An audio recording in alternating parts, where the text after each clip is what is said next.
કારોબારી સપ્તાહના ચોથા દિવસે શેરબજારમાં તેજી. સેન્સેક્સ અને નિફ્ટીના પોઈન્ટમાં ઉછાળો આવ્યો. સેન્સેક્સમાં 750 પોઈન્ટથી વધુનો ઉછાળો આવ્યો છે.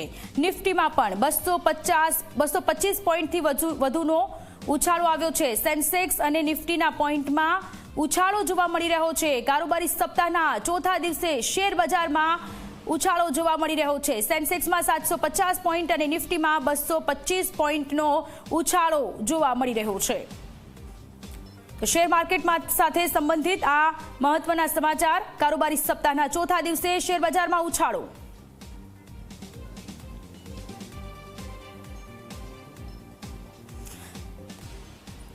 તો શેર બજારના નિષ્ણાંત જયદેવસિંહ ચુડાસમા આપણી સાથે જોડાયેલા છે. જયદેવસિંહ, આપનું ખૂબ ખૂબ સ્વાગત છે. સૌથી પહેલો એ સવાલ છે કે 2 દિવસ સતત શેર માર્કેટ ડાઉન રહ્યું, આજે અચાનક શેર માર્કેટમાં ઉછાળો થઈ રહ્યો છે. કેવી રીતે આપ જોઈ રહ્યા છો? બિલકુલ, સતત 2 દિવસ ભારતીય શેર બજારમાં મોટા ઘટાડા સાથે ટ્રેડિંગ થતું જોવા મળ્યું હતું અને તેની પાછળ વૈશ્વિક લેવલની અનિશ્ચિતતા જવાબદાર હતી. અને ખાસ કરીને અમેરિકન રાષ્ટ્રપતિ ડોનાલ્ડ ટ્રમ્પના જે રીતના નિવેદનો આવી રહ્યા છે તેનાથી દુનિયાભરના બજારો ચિંતિત છે. અને છેલ્લા 2 દિવસ દરમિયાન ભારતીય શેર બજારમાં જે ગભરાટભરી વેચવાલી હતી તે તેની ચરમસીમા ઉપર હતી.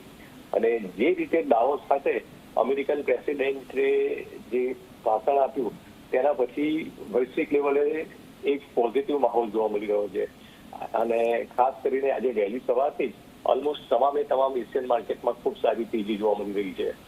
અમેરિકન માર્કેટના જે ફ્યુચર છે તેમાં પણ ખૂબ સારી મજબૂતાઈ જોવા મળી રહી છે. તો તેને લઈ એક પોઝિટિવ રિફ્લેક્શન આજે ભારતીય કારોબારમાં જોવા મળી રહ્યું છે. અને સેન્સેક્સ, નિફ્ટી અને બેંક નિફ્ટીમાં ખૂબ સારી મજબૂતાઈ જોવા મળી રહી છે. જયદેવભાઈ, સવાલ એ થઈ રહ્યો છે કે થોડા સમયમાં બજેટ પણ આવી રહ્યું છે. આપને શું લાગી રહ્યું છે કે આ પોઝિટિવ માર્કેટ કેટલા દિવસો સુધી રહી શકે છે? બિલકુલ, આગામી 1 ફેબ્રુઆરીના રોજ મુખ્ય કેન્દ્રીય બજેટ આવી રહ્યું છે અને તે પહેલા ભારતીય શેર બજારમાં માત્ર 4 ટ્રેડિંગ સેશન જ છે.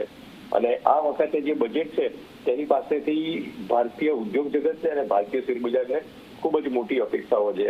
અને આ વખતના બજેટમાં ડ્રાસ્ટિકલી ખૂબ સારા ચેન્જીસ પણ આવે તેવી પણ એક પ્રબળ શક્યતા છે. તો તેને લઈને હું કહીશ કે ભારતીય શેર બજારનું જે મોમેન્ટમ છે તે હાલ બાય ઓન ડિપ્સ જ બની ચૂક્યું છે.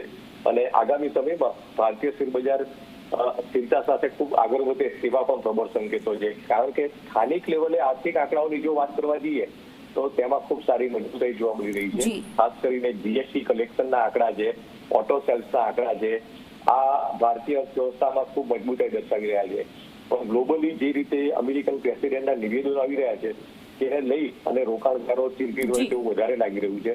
પણ સ્થાનિક લેવલે ભારતીય અર્થવ્યવસ્થા ખૂબ સારી રીતે આગળ વધી રહી છે અને બની શકે કે આગામી બજેટ પછી ભારતીય શેર બજારમાં સ્થિરતા સાથે ફરીથી મજબૂતાઈ જોવા મળે તેવા પ્રબળ સંકેતો છે. જી, આભાર આપ અમારી સાથે જોડાયા તે બદલ જયદેવભાઈ.